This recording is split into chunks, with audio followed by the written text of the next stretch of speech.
This is Everyman 2K. So it's year 2003, and Everyman 2K is at the top of his game at the consulting firm that I was working at the time. I had already been promoted to project manager and led multiple teams in successful multi-million-dollar contracts. But here's the problem. All the real big money was going towards my bosses, who were the founding partners of the firm, and they were not about to split their candy. After writing so many client proposals for them and seeing how much money they were making, charging the client twice as much as they were paying me, I knew too much. I knew too much about how the game was played for me to keep being taken advantage of. I knew where the big money was. That candy, that lick, that Jolly Rancher really lies. Big money does not lie in working twice as hard or working multiple jobs. No, ma'am.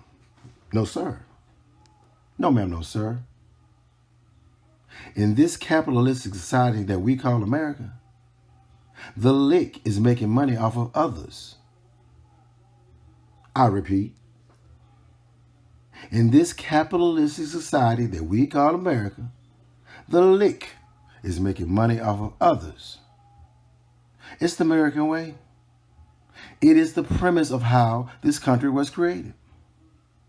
Wealth growth from the exploitation of slaves and from taking land from others on the cheap and living off its growth in value.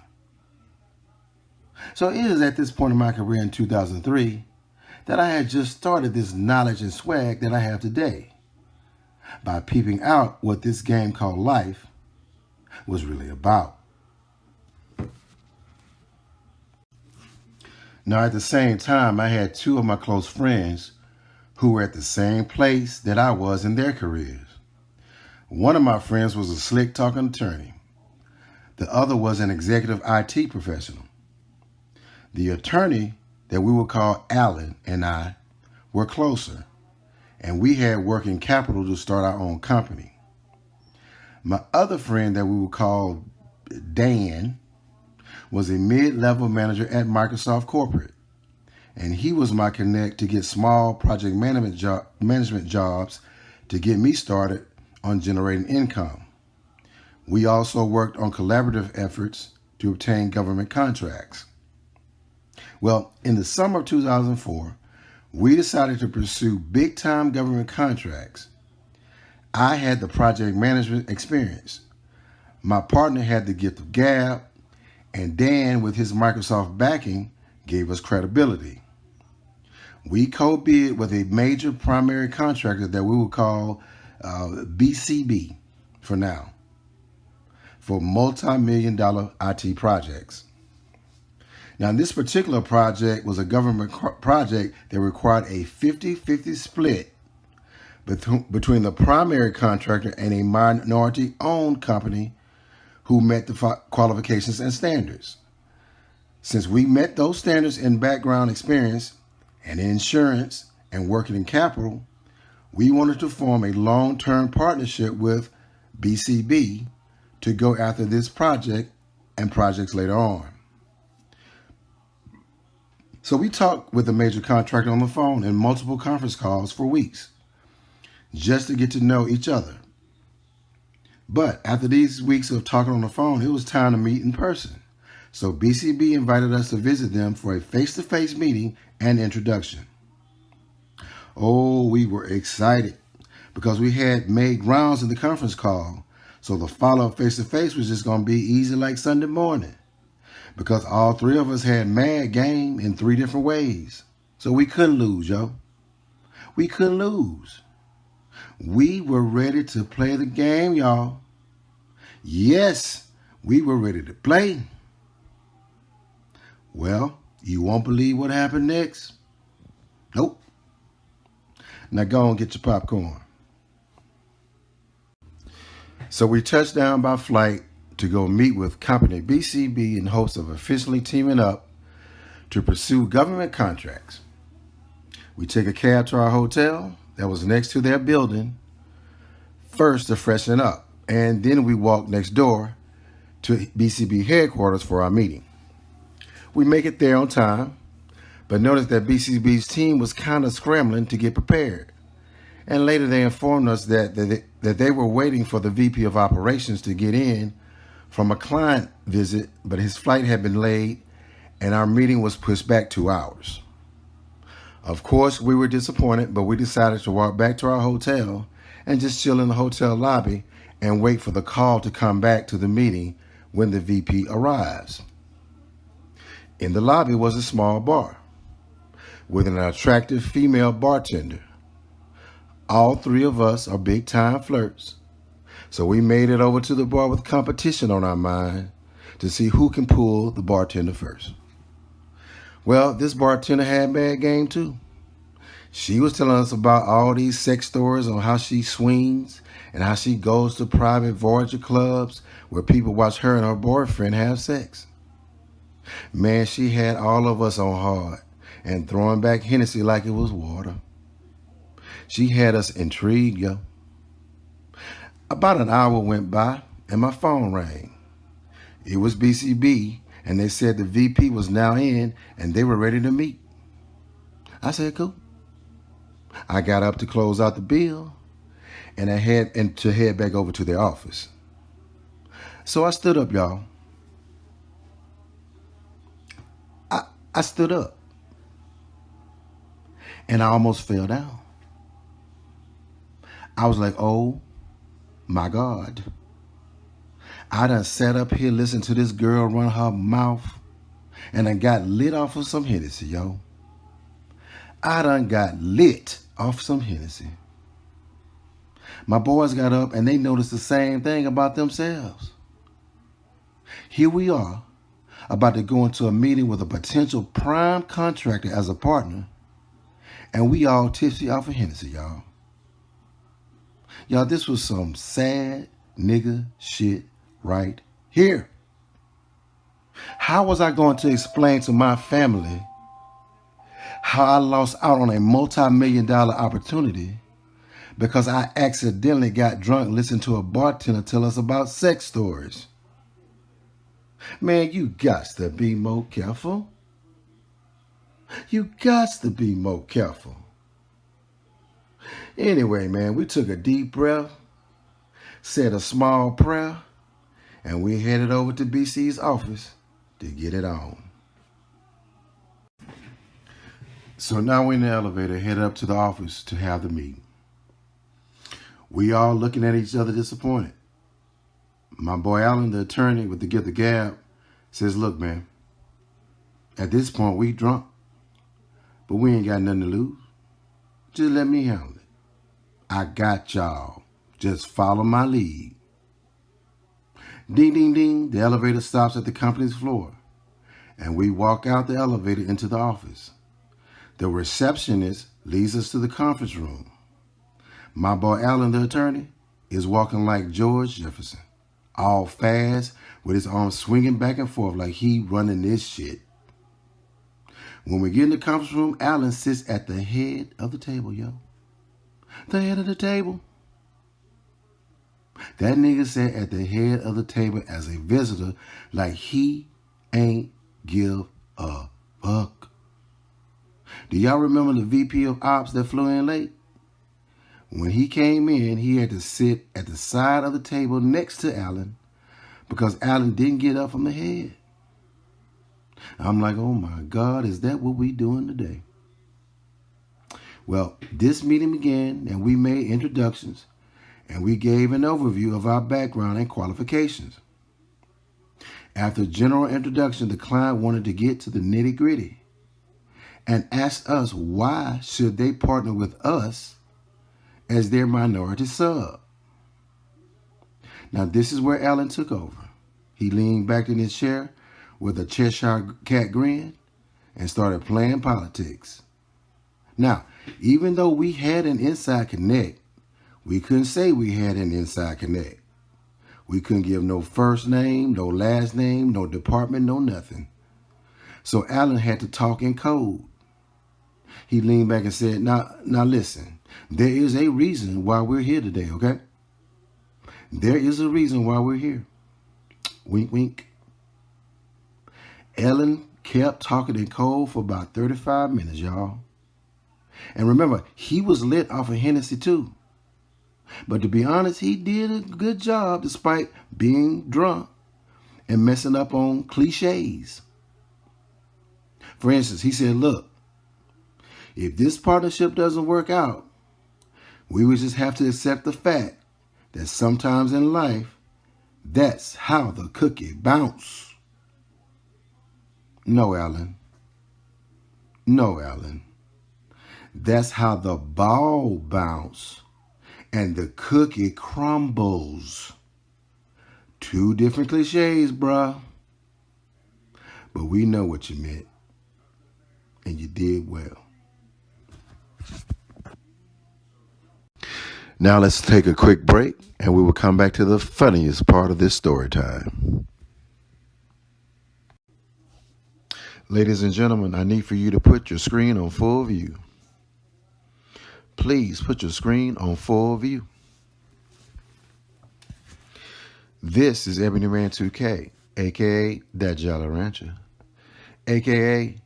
Pretty Ricky, what they call me, and a.k.a. the King of Receipts. I welcome you to my channel with the same name. I would like to send a shout out to my new subs who may have heard about me from other fellow YouTubers. I welcome you and you are going to enjoy yourselves here. I want to send a special shout out to my loyal day ones who have upgraded their membership and got their badges and or have supported my efforts via Super Chat and Cash App and PayPal. And lastly, shout out to my shadow watchers who listen to me from the bushes or up in the clouds. I understand you may be cooking, driving, working out, or at work, and I appreciate that you're at least here kicking it with me. Next up is my boy Dan, who was at the time a mid-level manager at Microsoft Corporate. Believe it or not, Dan has more gift of gab than Alan and me combined. Dan is from Detroit, and if you know about anyone from Detroit, is that they are the hustlingest ass people I have ever met in my life. People from Detroit would try to out-hustle a buy one, get one free Whopper at Burger King. Instead of selling for $2, they would spend 30 minutes slick talking to the manager to try to get $3. Now, Dan was spearheading a minority contract initiative at the time with Microsoft. His goal was to partner with minority contractors like myself to bid together with teams so that he could bring in Microsoft platforms to be implemented in IT projects. He explained all of this to our proposed primary contractor company, BCB, in detail. While explaining some of his work, he kept referring to a team member by the name of Bill. It was a lot of Bill this, Bill that. When I talk to Bill, this, I share Bill's thoughts. This is what Bill thinks. Now, I'm a little dumbfounded here because I work with Dan on a lot of projects, and I don't recall this Bill that he speaks of.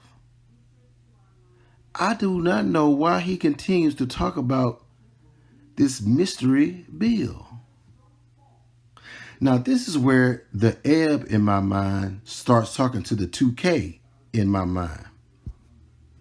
It goes a little something like this. Hey, Ebb, what's up, 2K? What up with your boy, man? He talking crazy, yo. I mean, what is we doing? What is we doing?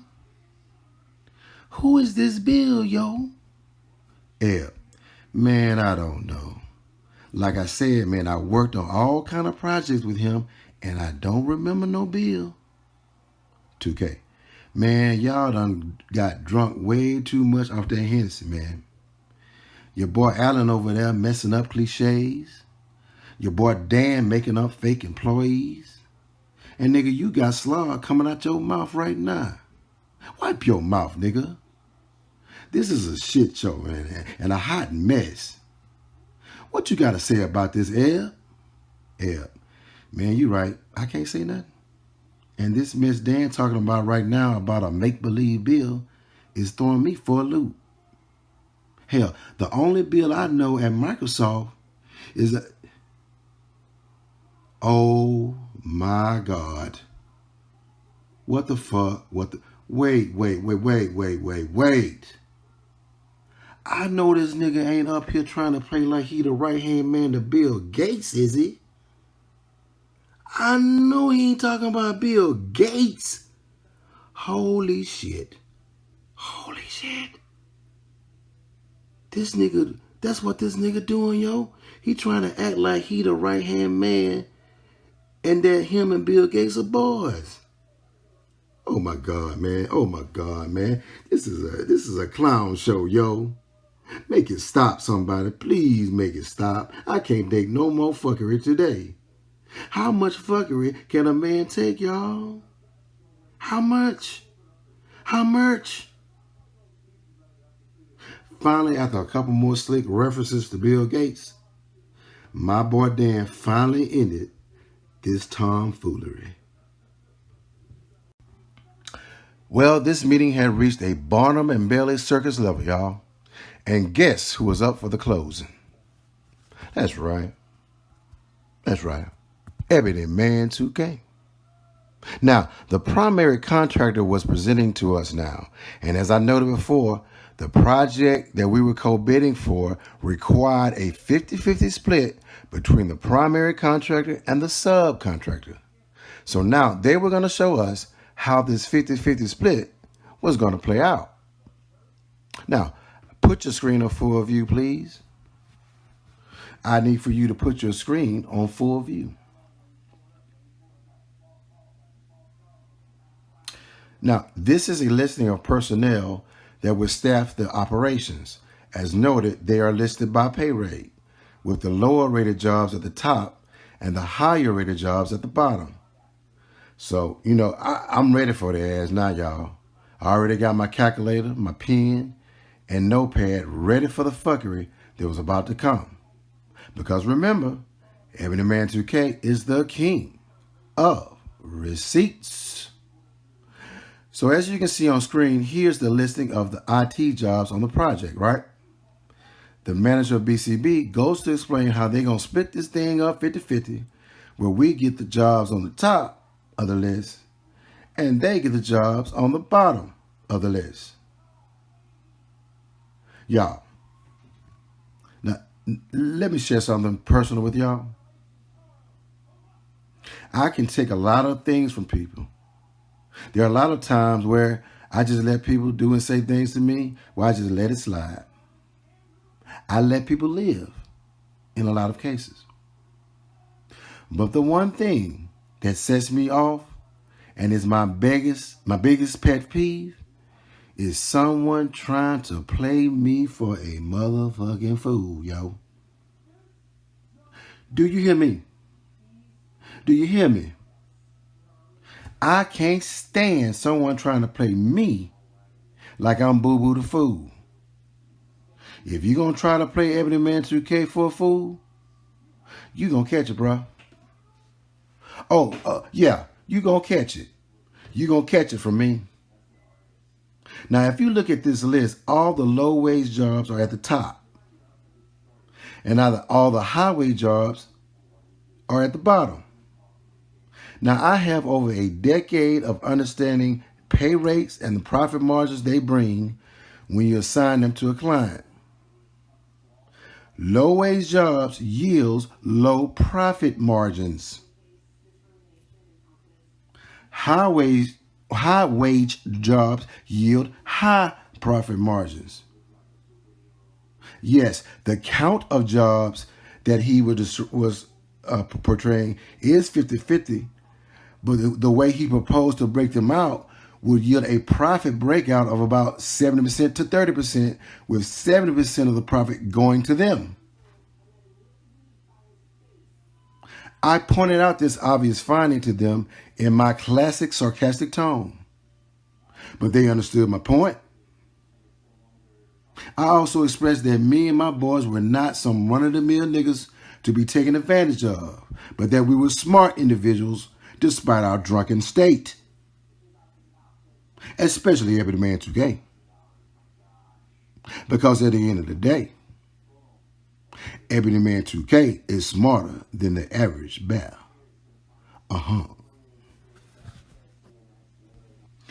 So we eventually wrapped up the meeting, exchanged contact info, and headed back to the hotel. We walked right by that bar where we got drunk at and didn't even look at it like it was the plague.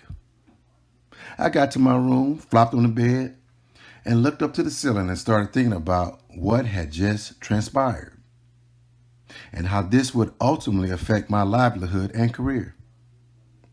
Thoughts of everything weighed heavy on my mind, and I eventually fell asleep from all the weight.